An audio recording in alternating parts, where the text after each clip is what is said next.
Denza ada dua model yang akan datang ke Thailand tidak lama lagi, Denza B8 dan Denza B3.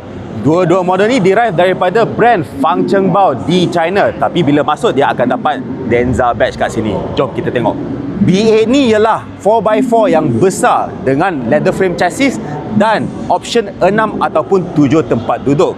Kereta ni bersaing dengan GWN Tank 500 dan Toyota Land Cruiser 300. Kereta ni ialah EV range extender dengan dua motor dan enjin 2 liter 4 silinder turbo. Total system output 578 kuasa kuda dan torque 760 Nm. Kereta besar macam ni boleh memecut daripada 0 hingga 100 dalam masa 4.8 saat saja. Kereta ni juga mempunyai bateri 37 kWh LFP dengan EV range sejauh 100 km WLTP. Total range dia 900 km. Dan walaupun bateri ni kecil, dia boleh DC fast charge sehingga 120 kW. Interior kereta ni memang sangat luas, sangat mewah. Dan dia ada skrin 10 inci untuk driver, touchscreen 17 inci dan dia ada skrin untuk passenger dan augmented reality HUD. Kerusi ni ada heating, ventilation dan massage. Dia ada dua wireless charger 50W dan bawah armrest ni dia ada peti sejuk juga. Kereta ni ada semua off-road tech. Dia ada locking differential kat depan dan belakang dan dia ada suspension Disuspi. Yang tu bukan air suspension ya, hydraulic suspension.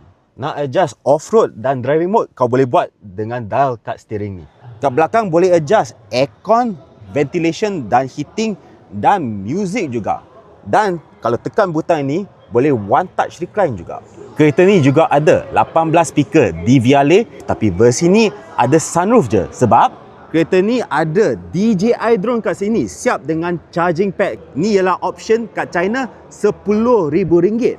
Dia juga ada LiDAR sensor untuk ADAS dia, tapi ni semua hanya untuk China lah. Kat belakang boleh power fold semua kerusi belakang untuk dapatkan boot sekitar 900 liter dan boleh turunkan suspension juga. Tapi hairannya untuk flagship kereta ni tak ada powered boot.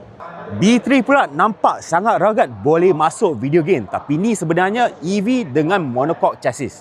Kereta ni ada versi single motor dengan 218 kuasa kuda, tapi yang ni versi dua motor dengan 421 kuasa kuda. Yang ni boleh memecut daripada 0 hingga 100 dalam masa 4.9 saat saja. Bateri single motor adalah 65 kWh, dua motor adalah 73 kWh. Dua-duanya dapat range sekitar 500 km CLTC ataupun WLTP sekitar 410 km. Kereta ni juga ada banyak feature. Dia ada Disuspi adaptive damper, skrin 16 inci, speaker DVLA dan peti sejuk kat dalam.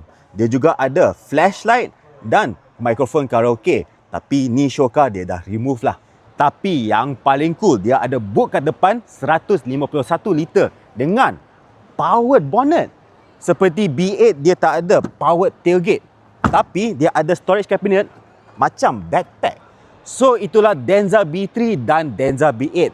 Korang nak tak kereta ni masuk kat Malaysia? Tulis kat bawah.